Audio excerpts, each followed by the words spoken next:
Hey guys, boy is this thing light. Have you seen it?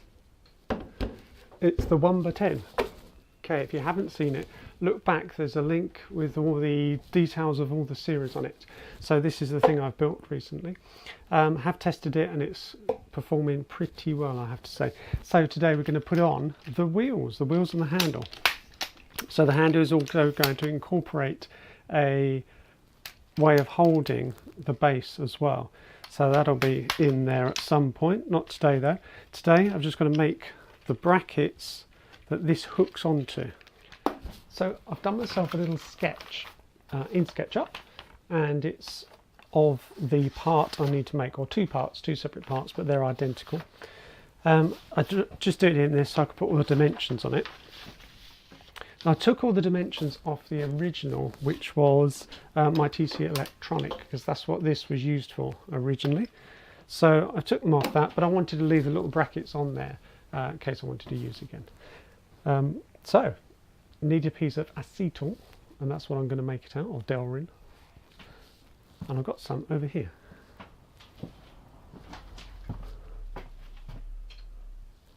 Bear with me. Bear with. Ah, there we are.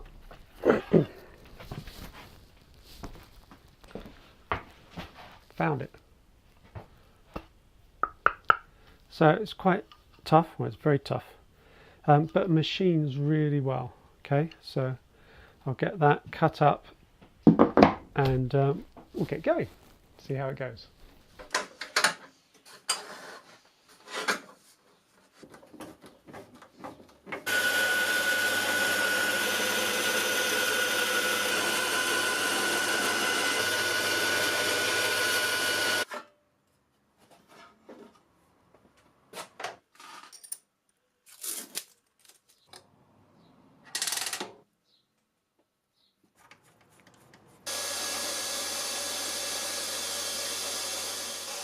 I need to start with a square block because it makes it a lot easier when you're trying to plan it out. So the first operation is go around and get it nice and square.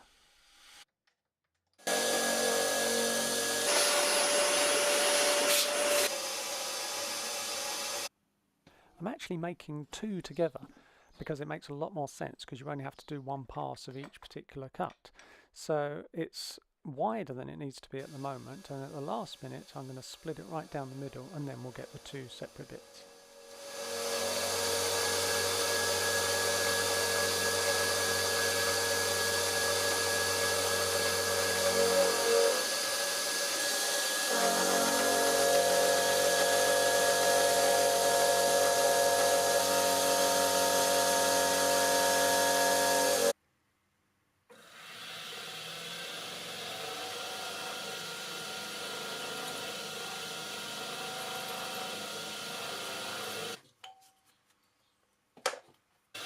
Just drilling some holes to put the screws in to mount it, and also I want the heads to disappear underneath so they don't stick out. So I'm just going to counterbore them now with this bigger end mill.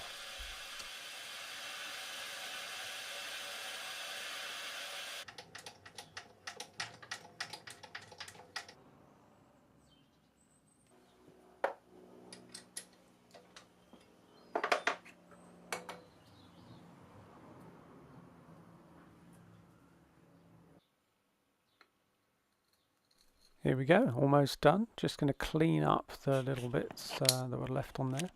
And I'm going to mount it back in the vise. Now, this is a very delicate part of the operation.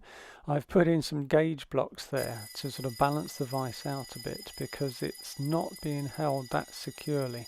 It's okay, it will be alright for this because I'm going to just take it nice and easy, but it is quite on the edge there.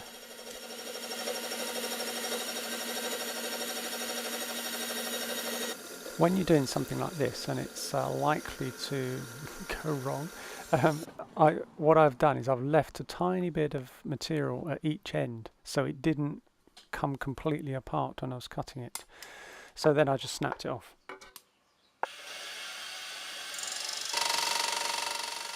Where I cut it in half, it wasn't particularly clean, so I just stick it back in the vise, both clamped together, and run the fly cutter over it.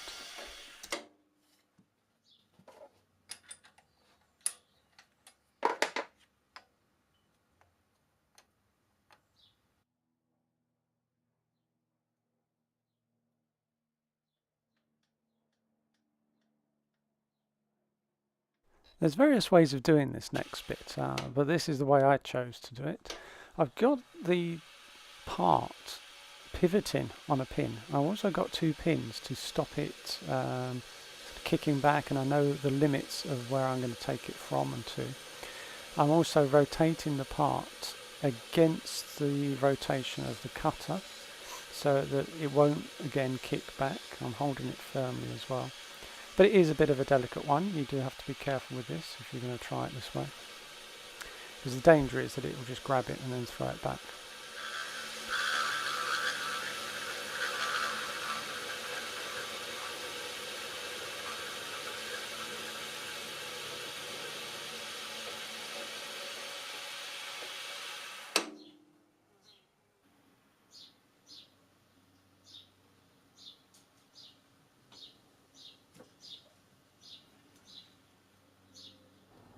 Some of the operations were just going to be a bit awkward with milling machine, and so just get some hand tools out. I've got a chisel and a knife just to add the little profiles and the details and take off the burrs and things like that, just to get it right.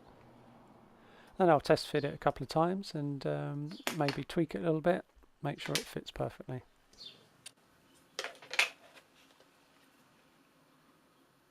So I bet you guys with 3D printers are laughing at me now. Yes, it would have probably been a lot easier with a 3D printer, but you've got what you've got, so and it's a bit of fun doing it this way as well. Here's the original, and here are the 2 that I've made to go on the new cab.